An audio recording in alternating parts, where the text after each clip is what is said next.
मैं Domino's, pizza और burger जैसे परिवारों की बात नहीं कर रहा हूं। 1991 में वैश्वीकरण की आप जब बात कर रहे हैं, उससे पहले भी जाके देखेंगे तो वैश्वीकरण का दौर कुछ और था। वैश्वीकरण कोई नया, बहुत नया या फिर बहुत नवाचार का एक कोई आपका बहुत कार्यक्रम नहीं है। इसके अलग अलग परिणाम रहे हैं, लेकिन वर्तमान में जो हमें विषय दिया गया स्थानीय अर्थव्यवस्थाओं पर, इसके कुछ परिणाम देखा जाए तो जिन योजनाओं का आपने अभी नाम लिया है हमारे विपक्षी गणों ने, उन्हीं योजनाओं के जरा परिदृश्य में चले जाइए, जरा पृष्ठभूमि में चले जाइए, सारी चीजें स्पष्ट हो जाएंगी। आखिर जरूरत क्या थी भारत जैसे अर्थव्यवस्था में वोकल फॉर लोकल की?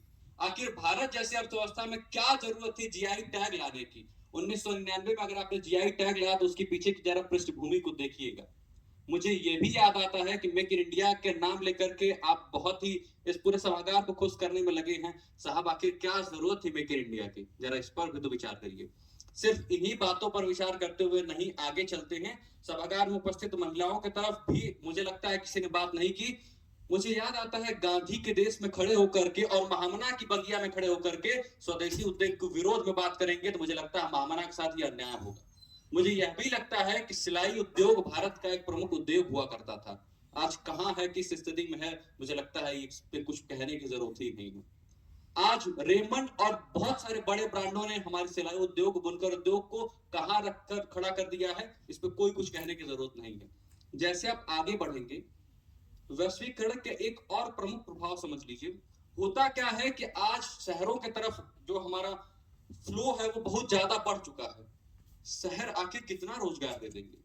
शहरों पर रोजगारीकरण का जो दबाव बढ़ रहा है वो भी एक बहुत गंभीर चिंता का विषय है। वैश्वीकरण सिर्फ स्थानीय अर्थव्यवस्थाओं को खाने की तरफ नहीं अग्रसर है। एक बात मैं और भी कहना चाहूंगा कि साहब, अगर कुछ दिन नहीं और संभले तो शायद देश फिर वही 75 साल जो पहले घटना से जिस जिस समस्या से हम उबर कर आए हैं, वापस उसी घटना की तरफ अग्रसर हो रहे हैं। अभी हमारे ही किसी साथी ने कहा कि 635 कंपनियां ब्रिटेन की आज भी भारत में अगर कार्यरत है, तो मुझे पूरा विश्वास है कि वो समय दूर नहीं होगा जब हम वापस उसी गुलामी की तरफ बढ़ जाएंगे।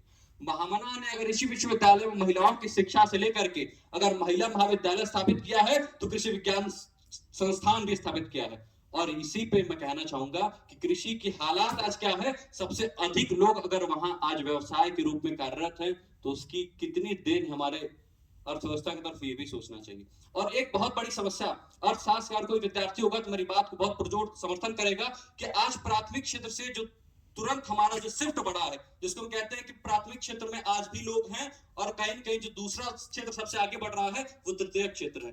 बीच का जो क्षेत्र था वो कहां चला गया? उसमें बहुत सारे लोगों को रोजगार प्राप्त होते थे, लेकिन वो रोजगार आज कहां है? आप सब इससे बहुत ही वाकिफ, इसमें कोई आंकड़े की जरूरत नहीं है। और आगे बढ़ते चले जाइए, सिर्फ महिला महिला महिला की बात ही होती है। भावना मालवीय ने एक बात बहुत बहुत सलीके से कही थी कि यहाँ जब भी हम व्यवसाय की बात करेंगे तो वह स्वदेशी व्यवसाय तो होगा ही होगा, उसके साथ ही साथ इस पर भी जोर दिया जाएगा कि हमारे ग्राम की जो अर्थव्यवस्था है उसको हम कभी कभी नजरअंदाज न करें। मुझे याद आते हैं, ग्रामोदय योजना से आप सब परिचित हैं, भूदान आंदोलन से परिचित होंगे, मुझे विनोबा भावे याद आते हैं। और मुझे मालवीय जी की एक और पंक्ति याद आती है जहां उन्होंने कहा था कि स्वदेशी और पश्चिमीकरण का जो विरोध होगा वो दोनों संबंधित और साथ होकर के चलेगा।